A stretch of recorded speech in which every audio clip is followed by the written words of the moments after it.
जय श्री कृष्णा। राधे राधे। आप सभी को आंवला नवमी की हार्दिक शुभकामनाएं।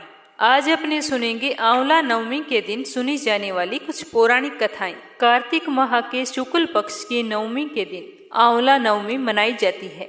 इसे अक्षय नवमी भी कहा जाता है, क्योंकि इस दिन किया गया कोई भी शुभ कार्य अक्षय फल देने वाला होता है, अर्थात उसके शुभ फल में कभी भी कोई कमी नहीं आती। हमारे आयुर्वेद में आंवला को आयु और आरोग्यवर्धक कहा गया है। इस दिन आंवला के पेड़ की पूजा करके उसके नीचे बैठकर भोजन करने का बहुत ही बड़ा महत्व माना गया है। कहते हैं कि ऐसा करने से वर्ष भर व्यक्ति आरोग्य जीवन जीता है। इस दिन आंवले के फल का सेवन किया जाता है। आंवला नवमी के दिन ही द्वापर युग का प्रारंभ हुआ था, जिसमें स्वयं भगवान श्री कृष्ण ने जन्म लिया था। आंवला नवमी के दिन ही भगवान श्री कृष्ण ने वृंदावन गोकुल की गलियां छोड़कर मथुरा प्रस्थान किया था और अपनी बाल लीलाओं का त्याग करके कर्तव्य के पथ पर पहला कदम रखा था।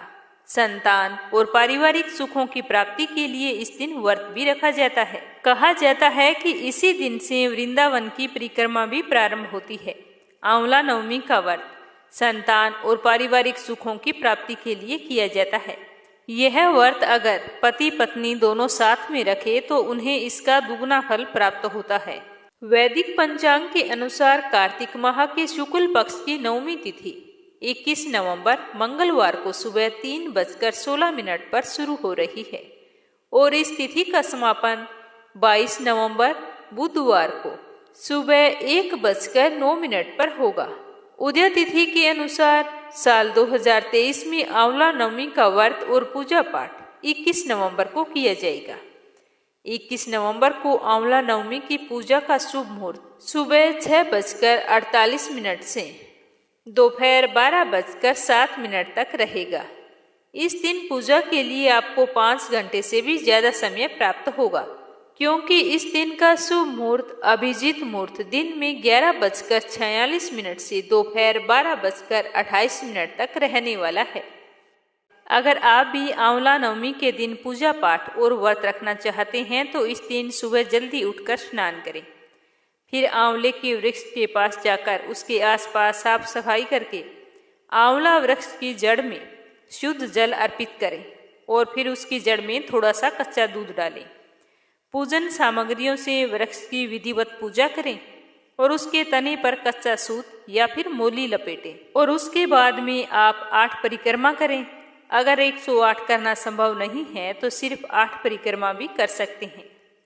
इसके बाद में परिवार के सुख समृद्धि की कामना करते हुए पूजा पाठ में हुई भूल चूक के लिए क्षमा मांगे। उसके बाद में अपने परिवार वालों, मित्रों, बंधुओं और एक ब्राह्मण को भोजन करवाकर अपने व्रत का पालन करना चाहिए। तो आइए शुरू करते हैं आंवला नवमी व्रत कथा। व्रत कथा शुरू करने से पहले कमेंट बॉक्स में जय हो विष्णु भगवान की, जय हो श्री कृष्ण कन्हैया की अवश्य लिखना। पहली कथा के अनुसार एक बार जगत गुरु आदि शंकराचार्य भिक्षा मांगते हुए घूम रहे थे, तो वो भिक्षा मांगते मांगते एक कुटिया के सामने जाकर रुक गई और वहां जाकर भिक्षा के लिए आवाज लगाई। तो वहां पर एक बूढ़ी औरत रहती थी, जो आवाज सुनकर बाहर आई। वो बुढ़िया अत्यंत गरीबी और दयनीय स्थिति में थी, तो उसने बाहर आकर शंकराचार्य को हाथ जोड़कर प्रणाम किया।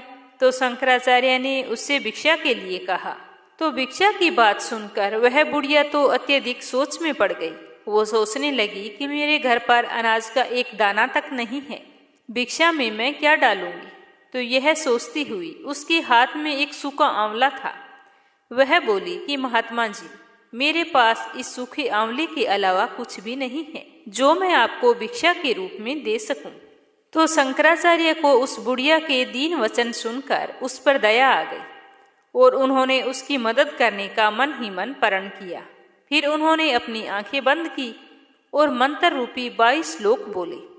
22 श्लोक कनक धारा स्त्रोत के श्लोक थे।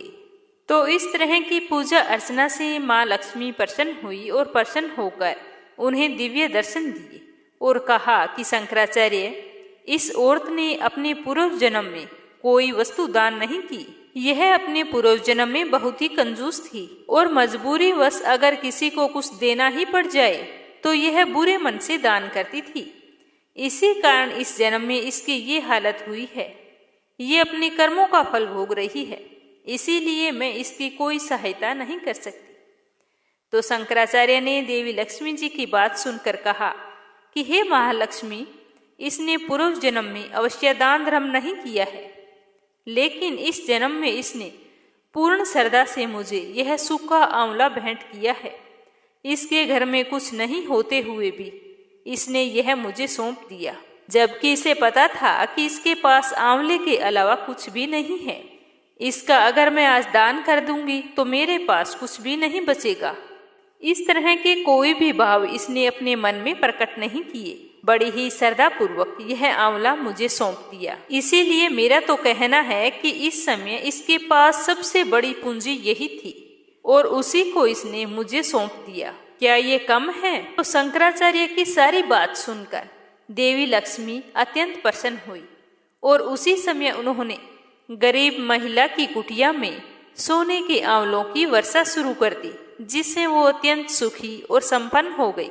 हे लक्ष्मी माता, जैसा आपने बुढ़िया को दिया वैसा ही श्रद्धा पूर्वक दान धर्म करने वाले को देना, उसकी हर मनोकामना पूर्ण करना। बोलिए लक्ष्मी माता की जय हो। अब सुनते हैं अगली कहानी।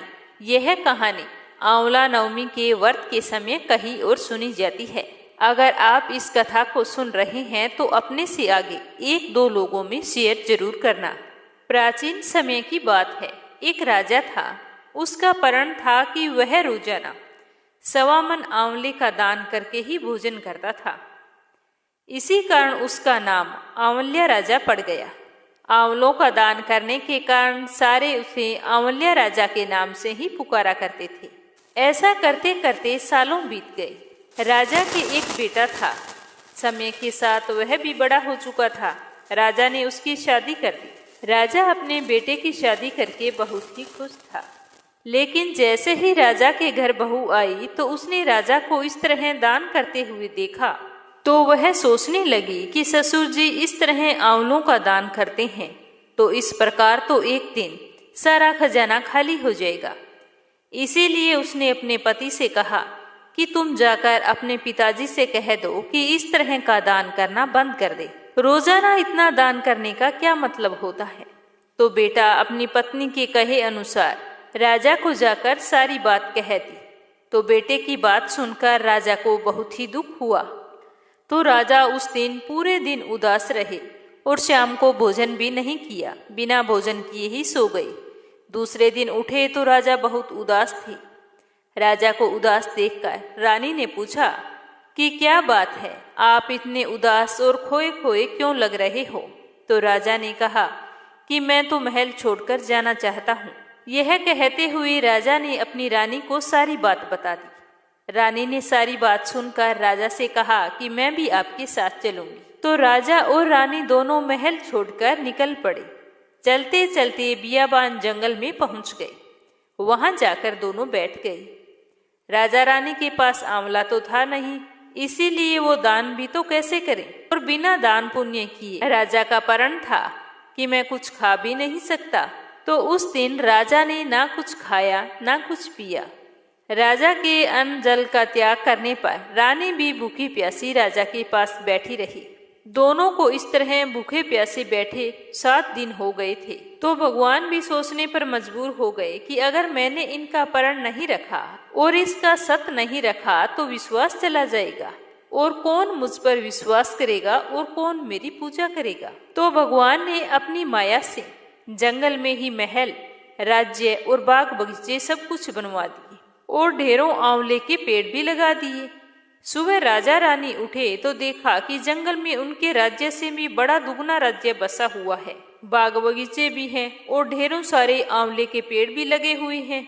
तो ये सब देखकर राजा रानी बहुत ही खुश हुई। राजा रानी से कहने लगे कि रानी देख, कहते हैं कि सत मत छोड़े, सुरमा सत छोड़िया पत जाए, सत की छोड़ी लक्ष्मी फिर मिलेगी आए। ये कहते हुए राजा ने कहा कि मैं स्नान करके आ रहा हूँ, आप भी स्नान कर लो, उसके बाद हम आंवलों का दान करेंगे और फिर ही भोजन करेंगे। तो राजा रानी ने बड़ी खुशी खुशी स्नान करके पूजा पाठ की और फिर आंवले का दान किया। आंवले का दान करने के बाद ही दोनों ने भोजन किया और खुशी खुशी जंगल में रहने लगे। इस तरह दोनों को कई महीनों बीत गए। राजा के घर आंवला देवता का अपमान करने के कारण और अपने माता पिता से बुरा व्यवहार करने के कारण बहू बेटे के बुरे दिन शुरू हो गए। जब दुश्मनों को पता चला कि राजा रानी राज्य छोड़कर चले गए हैं तो उन्होंने राज्य छीन लिया और दाने दाने को दोनों मोहताज हो गए। काम ढूंढते हुए इधर उधर घूमने लगे। उन्हें कोई काम भी नहीं मिल रहा था, तो घूमते घूमते वो अपने पिताजी के राज्य में ही आ पहुंचे। उनके हालात इतने बिगड़े हुए थे कि पिता ने उन्हें बिना पहचाने काम पर रख लिया। बेटे बहू भी सोच नहीं सकते थे कि उनके माता पिता इतने बड़े राज्य के मालिक हो सकते हैं, सो उन्होंने अपने माता पिता को नहीं पहचाना। इस तरह दोनों अपने ही माँ बाप के घर पर सुबह से लेकर शाम तक मजदूरी करते। तो एक दिन रानी ने अपने बाल धोए तो नौकरानी बनकर रह रही अपनी बहू से कहा कि बेटा तुम मेरे बालों में मालिश कर दो और बाल भी गूंथ दो। तो वह बोली कि जी मालकिन अभी आई। ऐसा कहकर जैसे ही वो अपनी सास के बालों में तेल लगा रही थी तो उसने देखा कि बालों के अंदर एक सोने का बाल था। तो यह देखकर उसे रोना आ गया और जैसे ही उसका आंसू रानी के ऊपर गिरा तो रानी पूछने लगी कि तुम रो रही हो, क्या बात हुई, तुम्हारी तबीयत तो ठीक है। तो यह सुनते ही वह जोर जोर से रोने लगी और कहने लगी कि मेरी सास के भी एक सिर में सोने का बाल था, वो बहुत ही भाग्यशाली थी। मेरे ससुर रोजाना 1.25 मन आंवलों का दान किया करते थे। मैंने सोचा कि आंवलों का दान इस तरह से करेंगे तो एक दिन हम कंगाल हो जाएंगे, हमारा सारा धन नष्ट हो जाएगा। तो ऐसा मैंने सोचकर अपने पति से कहकर उनका आंवले का दान करना बंद कर दिया। तो वे इस बात से दुखी होकर महल छोड़कर चले गए। मेरे सास ससुर राजा और रानी थे।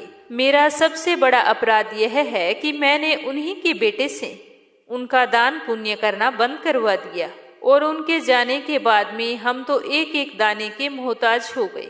आज वे लोग ना जाने कहाँ होंगे। यह कहती हुई बहू जोर जोर से रोने लगी।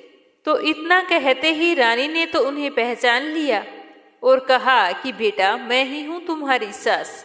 मैंने तो पहले तुम्हें पहचाना नहीं था, तुम्हारी इतनी दयनीय हालत कैसे हो गई।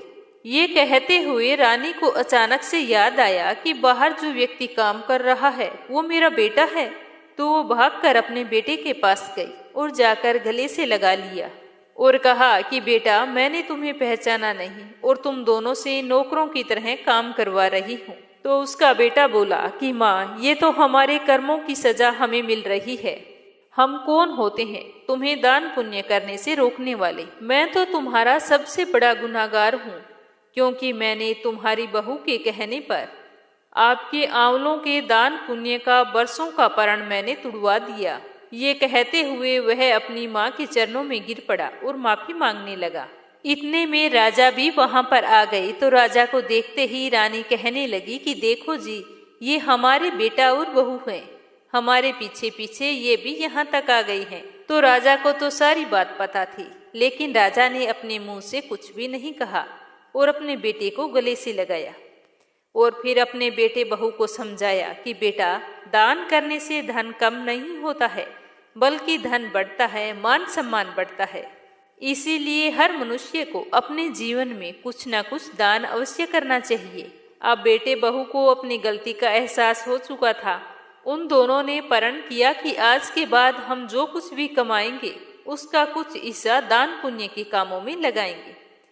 फिर राजा रानी और उसका बेटा बहू साथ साथ खुशी के साथ रहने लगे। हे भगवान, जैसा राजा रानी का सत रखा वैसा सबका सत रखना। कहानी कहने वाले का, सुनने वाले का और हुंकारा भरने वाले का, सभी को परिवार का सुख अवश्य देना। आंवला नवमी की अगली कहानी। यह कहानी महिलाएं आंवले के पेड़ के नीचे बैठकर संतान प्राप्ति और उनकी सलामती के लिए सुनती हैं। एक समय की बात है, काशी नगर में एक निसंतान धर्मात्मा वेश्या रहा करता था। संतान न होने के कारण दोनों बहुत ही दुखी रहा करते थे। एक दिन वेश्या की पत्नी से एक पड़ोसन बोली कि यदि तुम किसी पराये लड़के की बलि भैरव के नाम से चढ़ा दो तो तुम्हें पुत्र की प्राप्ति अवश्य होगी। तो पड़ोसन की बात सुनकर वेश्या की पत्नी खुशी खुशी घर आई और आकर वेश्या को सारी बात बताई। तो वेश्या ने कहा कि मैं संतान के लिए किसी पराये पुत्र की बलि नहीं चढ़ा सकता। वेश्या की पत्नी ने लाख समझाने की कोशिश की, पर वेश्या ने उनकी बात नहीं मानी। परंतु उसकी पत्नी मौके की तलाश में रहती थी। एक दिन वो घर से बाहर कहीं जा रही थी तो उसे सामने से आती हुई एक छोटी बच्ची दिखाई दी। तो उसके मन में वो बलि वाली बात आ गई। उसने उस कन्या को उठाया और कुएं में गिरा दिया। भैरव देवता के नाम पर बलि दे दी और सोचने लगी कि अब मुझे पुत्र की प्राप्ति हो जाएगी। यह सोचकर बड़ी खुशी खुशी घर आ गई। लेकिन इस हत्या का परिणाम यह हुआ, थोड़े ही समय बाद वेश्या की पत्नी के पूरे बदन में कोढ़ हो गया और लड़की की प्रेत आत्मा उसे सताने लगी। तो वह बहुत ही दुखी रहने लगी। तो वेश्या ने एक बार पूछा कि क्या बात है, इस तरह अचानक से तुम्हें कोढ़ हो गया है और तुम इतनी बुरी तरह से चिल्लाती हो। तुम्हें किस बात का डर है, मुझे बताओ। तो वेश्या के पूछने पर उसकी पत्नी ने सारी बात उसे कह सुनाई। तो अपनी पत्नी की बात सुनकर वेश्या कहने लगा कि गौवध, ब्राह्मणवध तथा बालवध करने वाले के लिए इस संसार में कहीं भी कोई जगह नहीं है। इसीलिए तू गंगा तट पर जाकर भगवान का भजन कर, गंगा में स्नान कर, तभी तू इस कष्ट से छुटकारा पा सकती है। तो वेश्या की पत्नी पश्चाताप करने लगी और रोग मुक्त होने के लिए माँ गंगा की शरण में चली गई।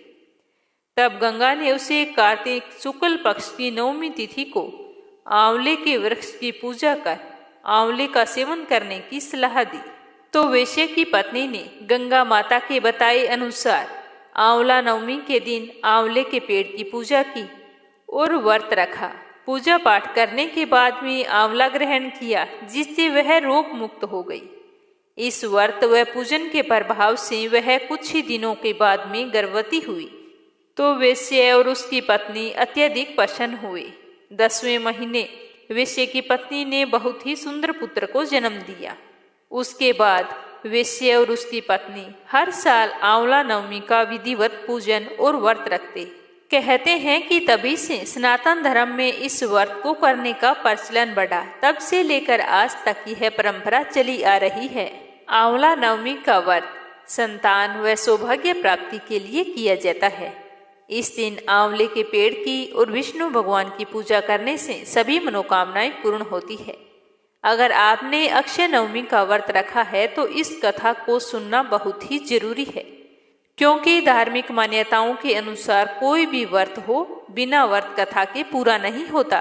तो आइए शुरू करते हैं अगली कथा। श्रद्धा पूर्वक सुनना और ज्यादा से ज्यादा मित्रगणों में, रिश्तेदारों में शेयर करना और कमेंट बॉक्स में जय हो विष्णु भगवान की अवश्य लिखना। अक्षय नवमी की यह एक बहुत ही पौराणिक कथा है जो काफी प्रचलित है। कथा के अनुसार दक्षिण में स्थित विष्णुकांशी राज्य के राजा जयसेन थे। उनके इकलौते पुत्र का नाम मुकुंद देव था। एक बार मुकुंद जंगल में शिकार खेलने के लिए गया हुआ था। तो राजकुमार मुकुंद देव की नजर एक व्यापारी की पुत्री पर पड़ी। तो उसे देखते ही मुकुंद देव उस पर मोहित हो गए और उससे विवाह की इच्छा प्रकट की। तो मुकुंद देव की बात सुनकर राजकुमारी ने कहा कि मेरे भाग्य में पति का सुख नहीं लिखा है। बताया जाता है कि विवाह मंडप में बिजली गिरने से मेरे पति की तत्काल मृत्यु हो जाएगी, इसीलिए मैं आपसे विवाह नहीं करना चाहती। सब कुछ जानने के बाद भी मुकुंद देव विवाह के लिए अड़े रहे। मुकुंद देव ने अपने आराध्य देव सूर्य और किशोरी ने भगवान शंकर की आराधना की। तो भगवान शंकर किशोरी की पूजा तपस्या से बहुत ही प्रसन्न हुए और उसे कहा कि तुम सूर्य की आराधना करो, जिससे तुम्हारी मनोकामना अवश्य पूर्ण होगी। तो भगवान शंकर के कहे अनुसार किशोरी गंगा तट पर जाकर सूर्य की आराधना करने लगी। तभी विलोपी नामक दैत्य किशोरी पर झपट पड़ा। तो यह देखकर सूर्यदेव ने उसे वहीं पर भस्म कर दिया और किशोरी की आराधना से प्रसन्न होकर सूर्यदेव ने किशोरी से कहा कि कार्तिक माह के शुक्ल पक्ष की नवमी को आंवले के वृक्ष के नीचे मंडप बनाकर मुकुंद देव से विवाह कर लेना, जिससे तुम्हारे पति की मृत्यु होने से बच जाएगी। तो यह सुनकर किशोरी बहुत ही प्रसन्न हुई और उसने मुकुंद देव को सारी बात बताई और दोनों कार्तिक माह के शुक्ल पक्ष की नवमी तिथि का इंतजार करने लगे। जैसे ही नवमी तिथि आई तो आंवले के पेड़ के नीचे मंडप बनाकर दोनों का विवाह संपन्न होने वाला था, तो अचानक से बादल घिर आए और बिजली चमकने लगी। फिर एक जोरदार गर्जना के साथ बिजली मंडप की ओर गिरने लगी, तो आंवले के वृक्ष ने उसे वहीं पर रोक दिया। तो बिजली मुकुंद देव का कुछ नहीं बिगाड़ पाई। दोनों का विवाह अच्छे से संपन्न हो गया।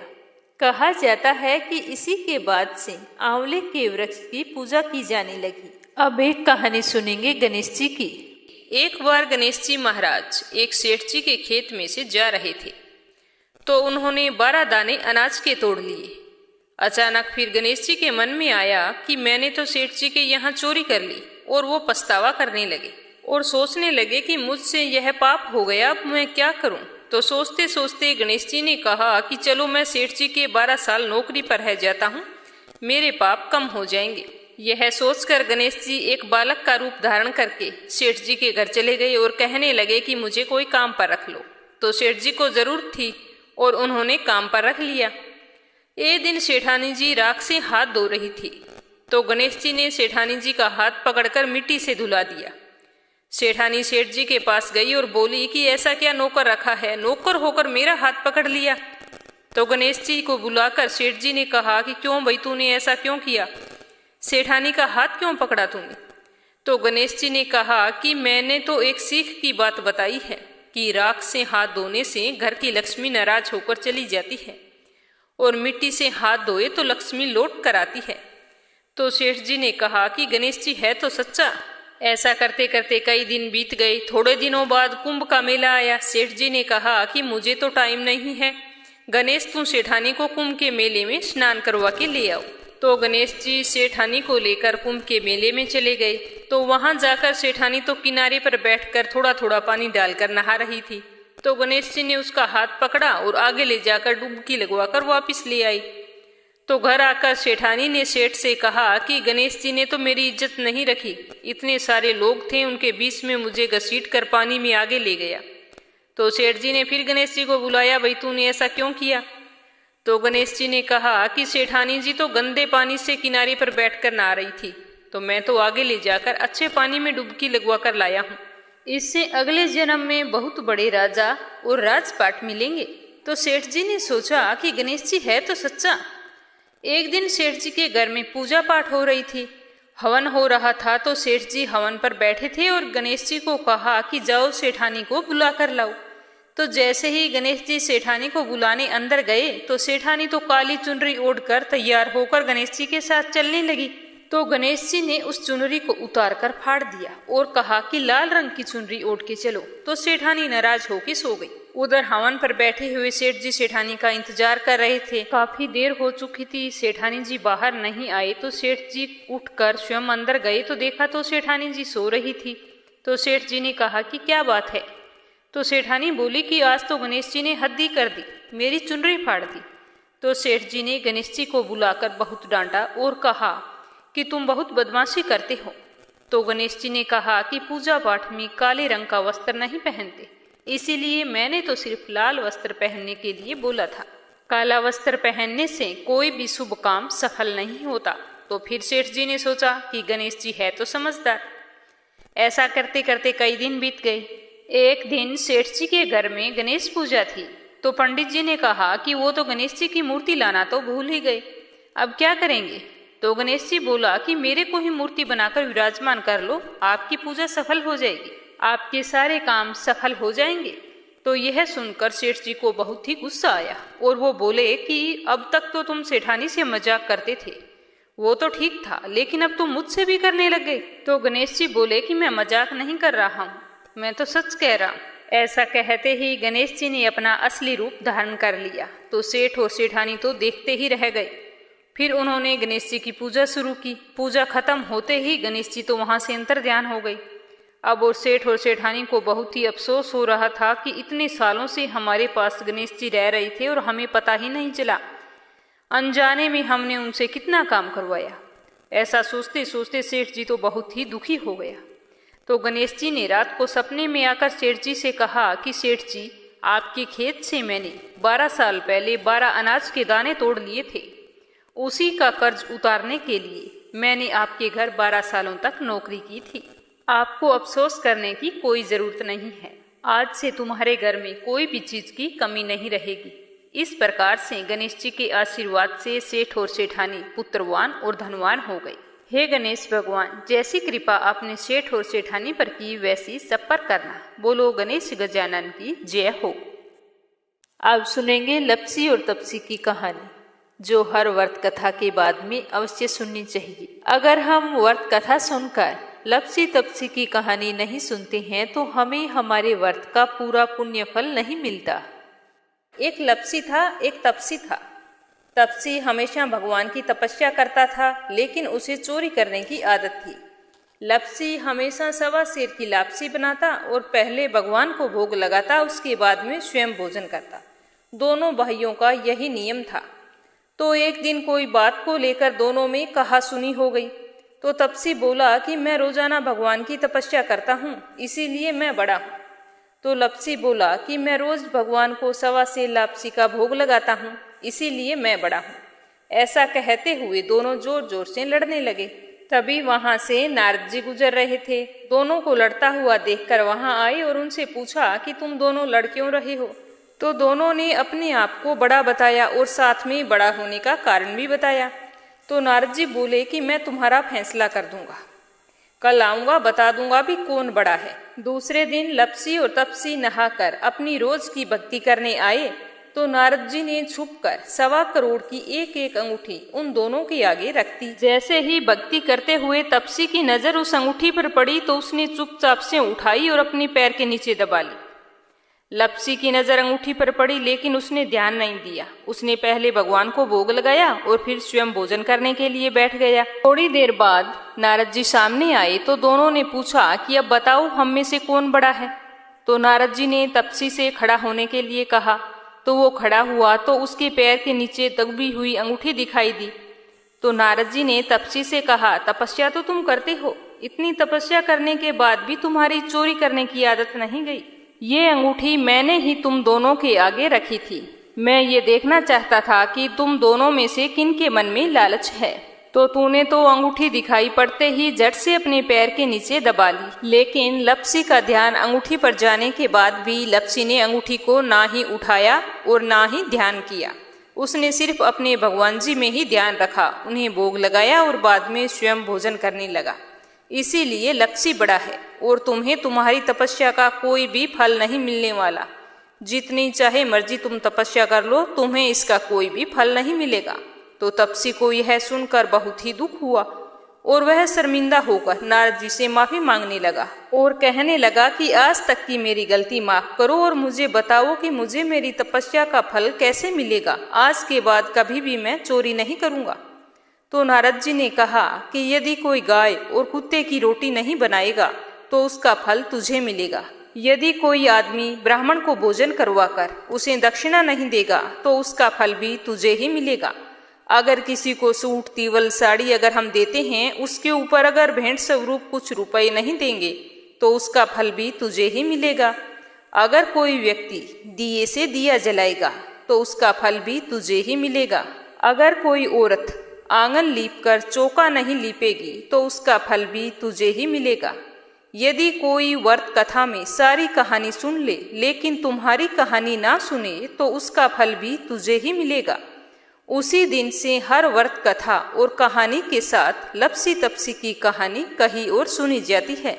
और कहानी सुनने के बाद में ऐसे कहना चाहिए कि हे भगवान, लपसी को लपसी का फल मिले, तपसी को तपसी का फल मिले और हमारी कहानी का फल हमें मिले। तो ये थी आंवला नवमी पर सुनी जाने वाली पौराणिक कथाएं। सुनकर आपको कैसा लगा कमेंट बॉक्स में जरूर बताना। और अगर आपने मीरा भक्ति चैनल को सब्सक्राइब नहीं किया है तो जरूर करना। भगवान श्री हरि विष्णु आपकी सारी मनोकामनाएं पूर्ण करें। आप सदा सर्वदा सुखी रहे, संपन्न रहें। कल फिर मिलेंगे एक नई व्रत कथा के साथ। तब तक के लिए जय श्री कृष्णा, राधे राधे।